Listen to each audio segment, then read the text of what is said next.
Swayam Prabha. Digital India. Educated India.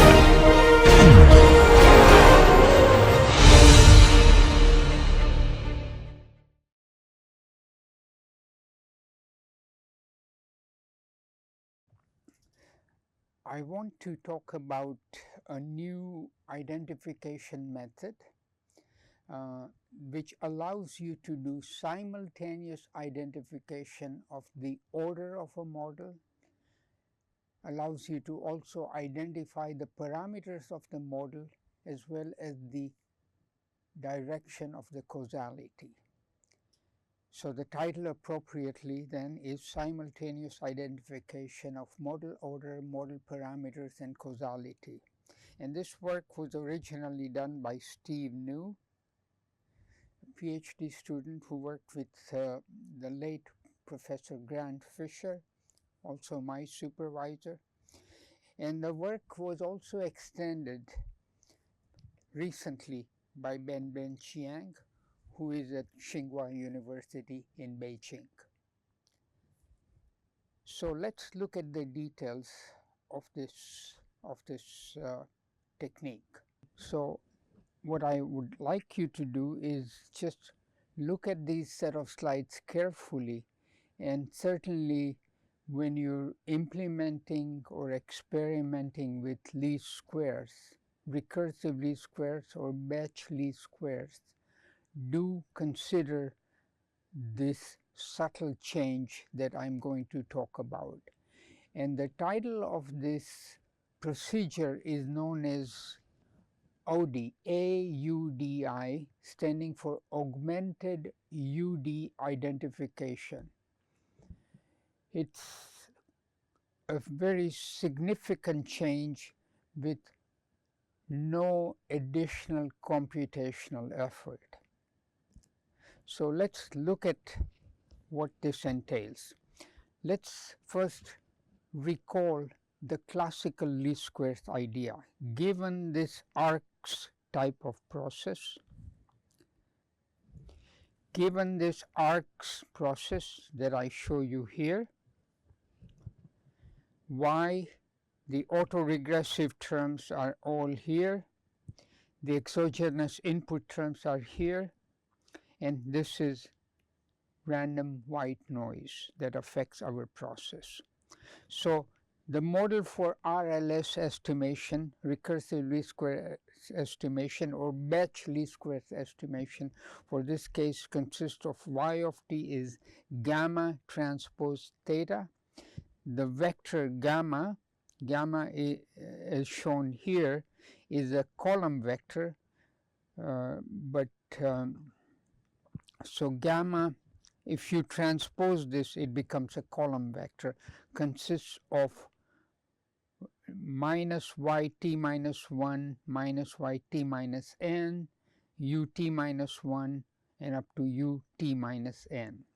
And if you have delays, you may have additional inputs here.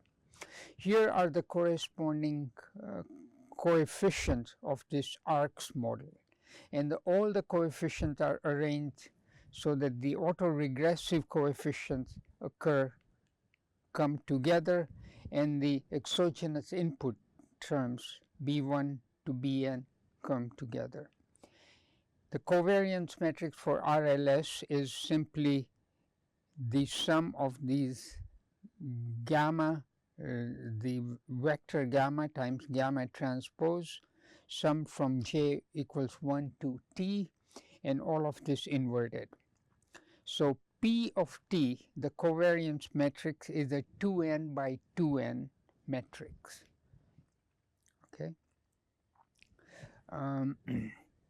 because we have n outputs and n inputs, so that makes it 2 times n, and that becomes a 2n by 2n matrix. Okay, so recall, we can put all of the parameters in a matrix form as we show here.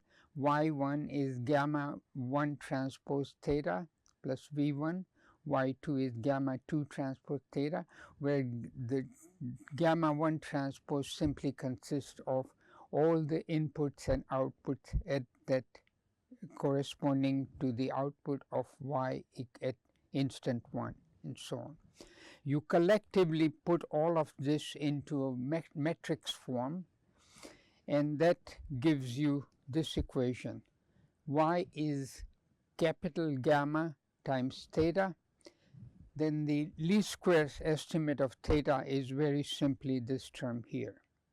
And I did explain how this comes about, because this gamma may not be a square matrix, it may not be invertible, it depends on the number of parameters. So if I multiply both sides by gamma transpose y equals to gamma transpose gamma theta, then theta hat is gamma transpose gamma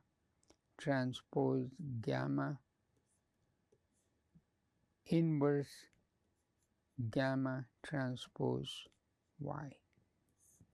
That's how we get this estimate. So the parameter estimate after n number of observations is given by this expression here. So here is our original process. Let's now augment this. Let's look at the subtle change we are going to bring about. Let's model this same process with an augmented regressor for the augmented UDI estimation. All we are going to do is simply rewrite this equation at the top in this form. Bring everything onto the right hand side, then 0 is minus y of t minus a1 y t minus 1, etc., minus a n y t minus n plus b1 u t minus 1, etc., etc. Or we can write this in this form, where the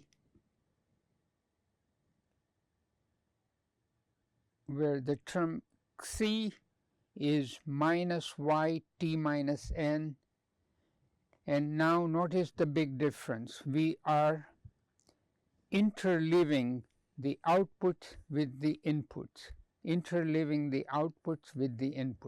We are simply rearranging the output and input vector, and corresponding coefficients are also an, bn, an minus 1, bn minus 1, and so on.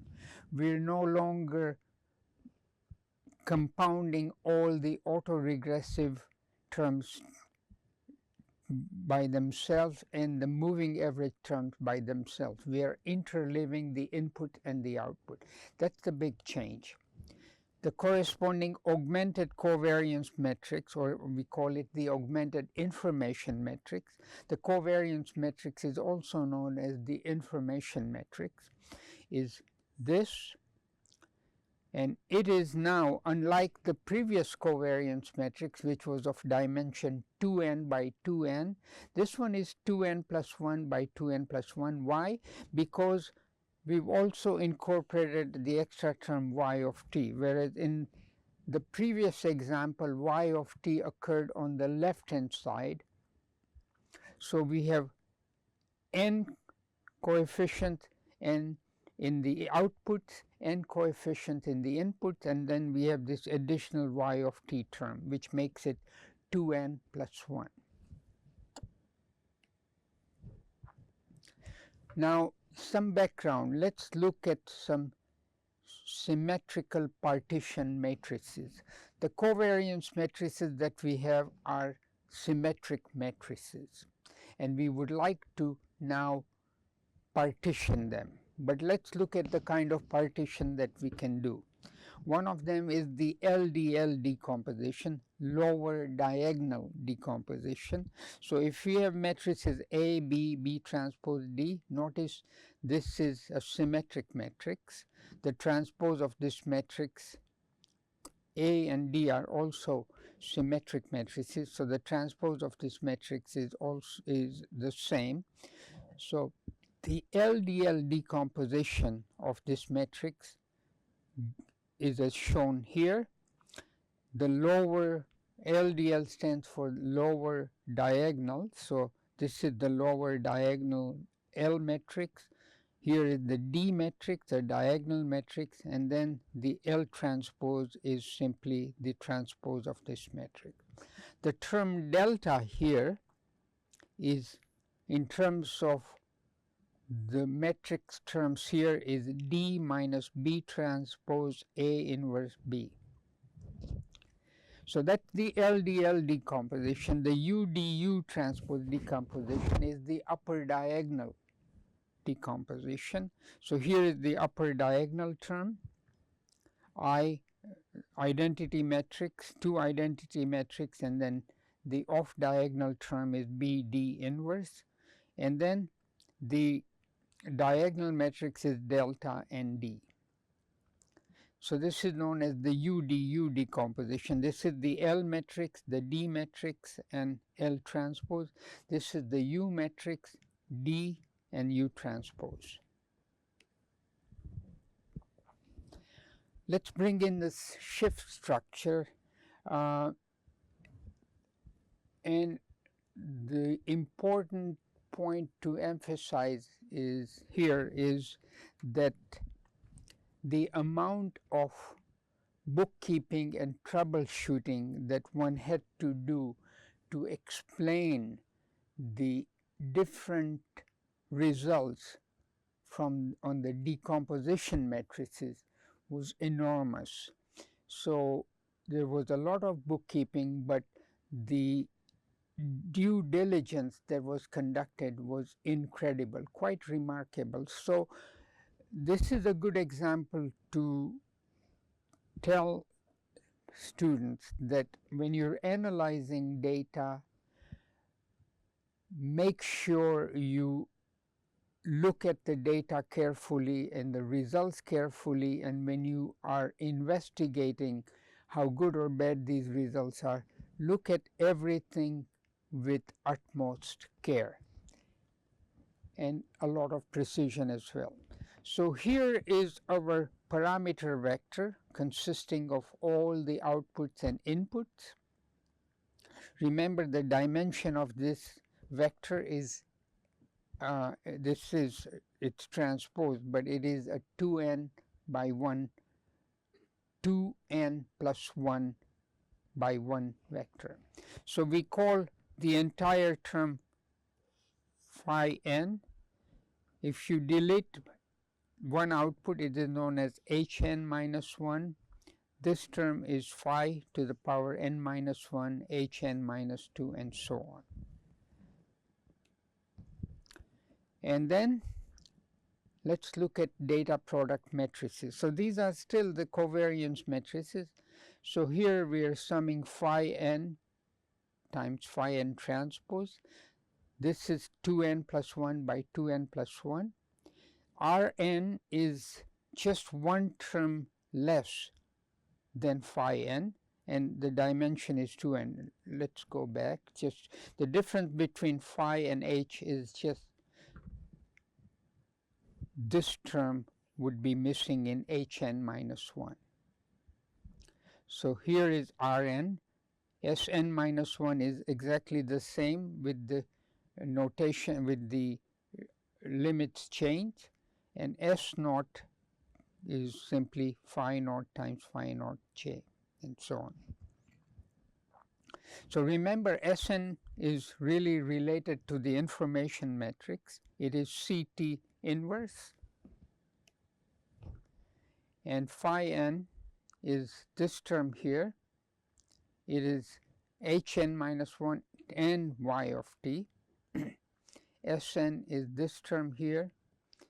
So when we look at, when we substitute this into here and do the corresponding multiplication and summation, this is the expression we get. So now we are going to decompose this matrix. And when you decompose, you get a series of nested matrices. Here is the LDL decomposition of Sn, lower diagonal. Here is the D matrix with the delta term, and here, well, it's the same matrix with the transpose. So this is L, D, L transpose. We can rewrite this as this term here, I2n. It turns out this term here minus the I1 can be shown to be theta hat. And then of course we have I to the power 1, and of the diagonal term delta is Jn is delta. This term ends up being similar to the loss function. So that requires a lot of careful bookkeeping and analysis, but if we look at this, so note, recall y is gamma times theta, or y is h times theta, theta hat is h transpose h inverse. And when you look at this expression is similar, this expression here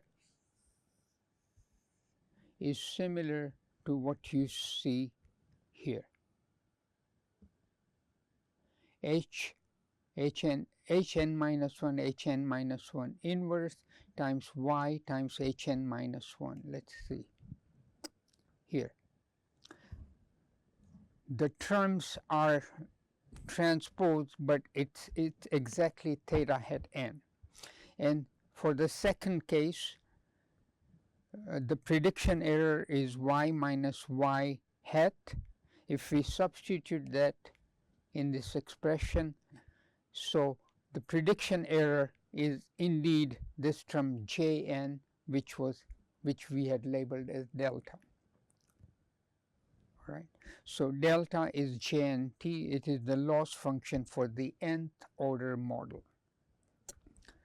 And so the decomposition of the data product matrices therefore says that when you look at the LDL decomposition, here is the parameter vector. Here are the parameters, and here will be the loss function. And not only can you look at parameters for the nth order model, but you can also have parameters for the n minus 1th order model, and so on. So because of the nested decomposition that we did, we're going to get parameters for the first order model, the second order model, the third order, etc., etc., and the loss function for each and every one of those models. So this procedure, the augmented UD identification procedure, allows you to simultaneously identify model orders as well as the corresponding parameters. That's the beauty of this example, or of this procedure. So here, combining all the nested product matrices gives you the parameters theta and the loss functions. Now the loss functions, the odd loss functions correspond to what is known as the forward model, and the even terms in the diagonal terms, those loss functions correspond to the backward model, and I will explain what we mean by that term. So when you do multiply all the nested matrices, here is what you get. And I have slides which explains this, but let's see this example, the decomposition of the covariance matrix.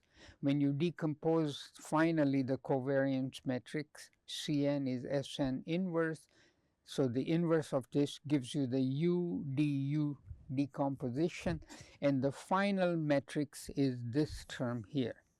And we are going to look at this matrix carefully. So the parameter matrix U contains all the parameter estimates. The odd columns consist of estimates of the ith order forward model. So when I equals to 1, the parameters of the first order model appear in column 3, the parameter estimates of the second order model appear in column 5, and so on. And then for the even order model, when I equals to, let's say, 1, the parameter estimates of the ith order backward model appear here, and parameter estimates of the second order backward model appear here. That's column 2 times 2 is column 4. Okay, let's look at an example. The loss function contains all the corresponding loss functions.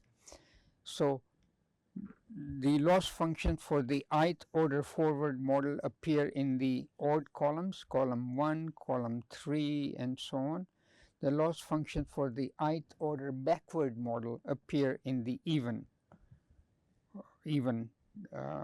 columns. Let's look at an example. So the process model in difference equation form is this model. Z is minus Z of t is equal to 1.5 zt minus 1, sorry, Z of t minus 1.5 zt minus 1 plus 0.7 zt minus 2. These are the autoregressive terms. The exogenous input terms are, the coefficient is 1 times ut minus 1 plus 0.5 times ut minus 2, and here is the white noise term. So this is obviously a second order model, but let's suppose we don't know the order and we only have the data. We're going to simulate the data for this model and then feed it into the Audi algorithm with the interleaved inputs and outputs. And we say, let's try and assume that perhaps the maximum possible order of this data, of the process from which this data set comes from is of order 4. The augmented covariance matrix then, for 500 samples that we identify, we obtain the UDU decomposition. All you have to do is feed in the data here into phi, obtain the inverse, do the UDU decomposition, and you have all the results. We will look at the corresponding U matrix and the corresponding D matrix. So here is the U matrix. The U matrix contains all the parameter estimates. So here are the parameter estimates of the first order model, and here are the parameter estimates for the second order,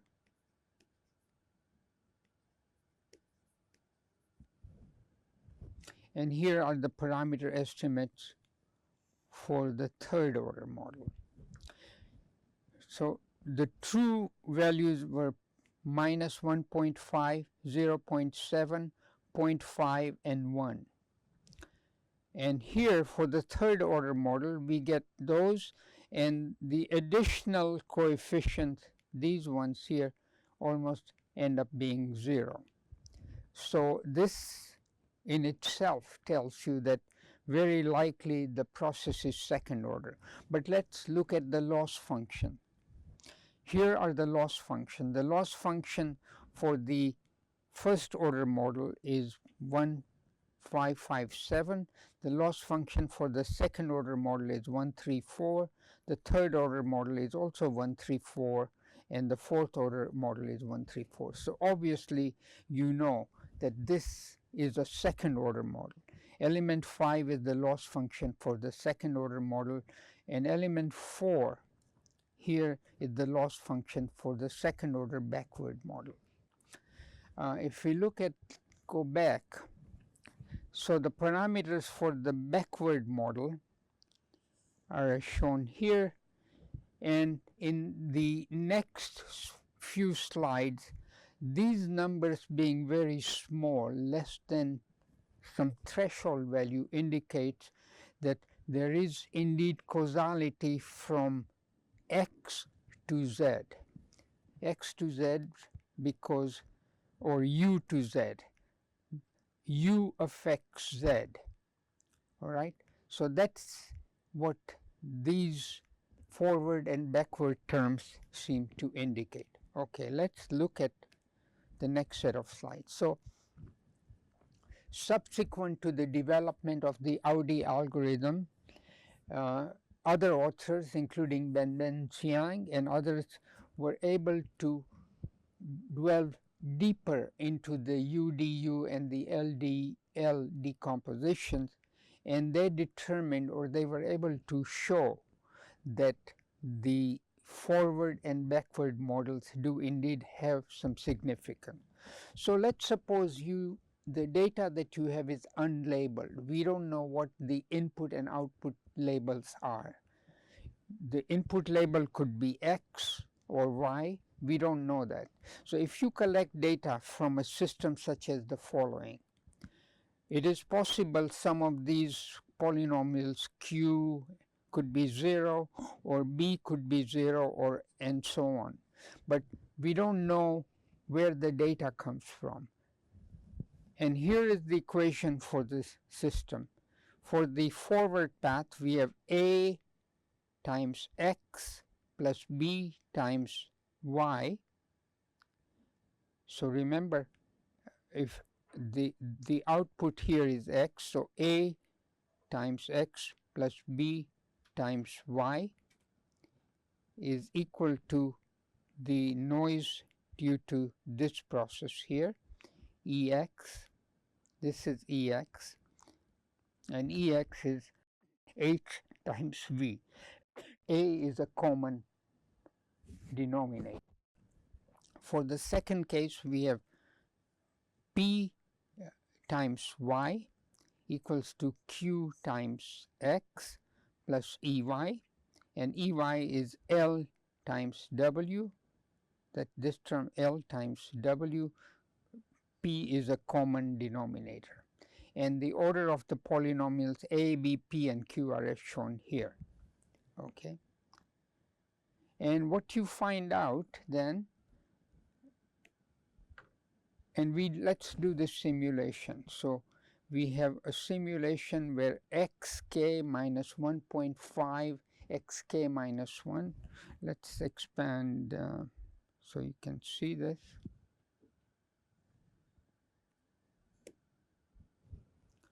So xk minus 1.5, xk minus 1 plus 0.7, xk minus 2 is yk minus 1 plus 0.5, yk minus 2 plus v of k.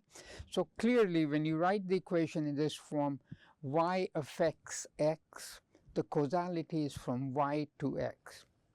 And the second order term, the autoregressive term, y of k is minus 1, yk minus 1 minus 0.9 k minus 2.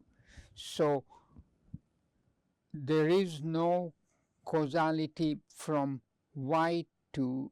x to y, but there is causality from y to x. The corresponding, so here are the parameters, the true parameters for A and A1 are 0.7 and minus 1.5, and for B the parameters are 0.5 and 1, these terms here.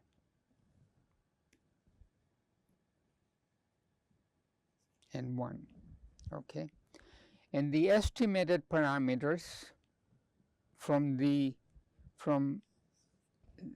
decomposition of the covariance matrix U of k, we look at the odd columns. So the odd column, this is the second order model, and it clearly gives us the estimate as 0.5 and 1, for the B values, and then 0.7 and minus 1.5 roughly for the A parameters. And here is the plot.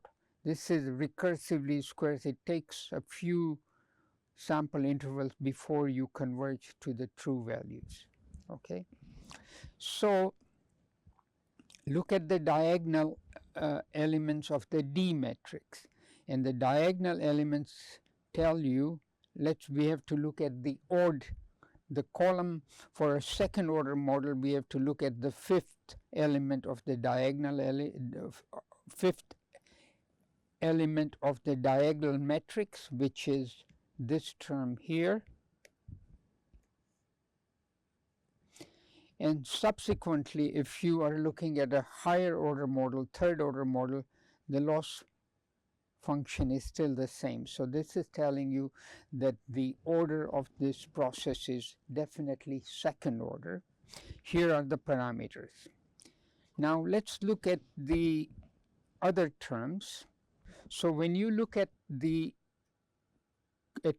terms in column 6 of the U matrix, once the upper diagonal decomposition has been done, and you look at the corresponding cross correlation terms, they are very small, minus 0.01, 0.01, minus 0.03. They're smaller than the threshold, indicating that there is no causality from X to Y, but there is indeed causality from Y to X, as shown here. So let's look at that term in the previous figure. So we're looking at estimates of the parameters in the A polynomial, the B polynomial, and also in the Q polynomial. Okay.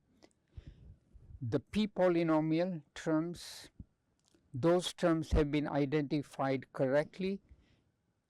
These terms were 1 and 0.9, and that's what I was identified, 1 and almost 0.9 here. Let's read this. So according to the loss function, the D matrix, we obtain the order of the forward path to be 2, the order of the backward path to be also 2. The cross regressive coefficients of the forward path are B1 hat and B hat 2. And the cross regressive coefficients of the backward path, the Q0, Q1, Q2 terms. Let's go back. So these are the terms that we are looking for. Q is here. So remember, the equation is Py equals to Qx. And if these terms are 0, that means X will not affect Y. There is no causality from X to Y. That's what this is telling you. So the corresponding cross regressive coefficients are as shown here. Because all the absolute values of the cross regressive coefficients of the backward path from X to Y are less than the threshold, these terms here, that is Q1 hat, Q0 hat, Q2 hat, they're less than 0.05, and R is block diagonal, we conclude that X is causality free to Y. There is no causality from X to Y. Because the absolute values of these other coefficients are significant, they're greater than 0.05, we conclude that Y has causality to X, meaning Y affects X, but X does not affect Y. Given that these inputs would come to you unlabeled, this example shows you that you can simultaneously determine the order, the parameters, and also the direction of the causality from X to Y or Y to X. That's the remarkable part of this augmented interleaved UD algorithm.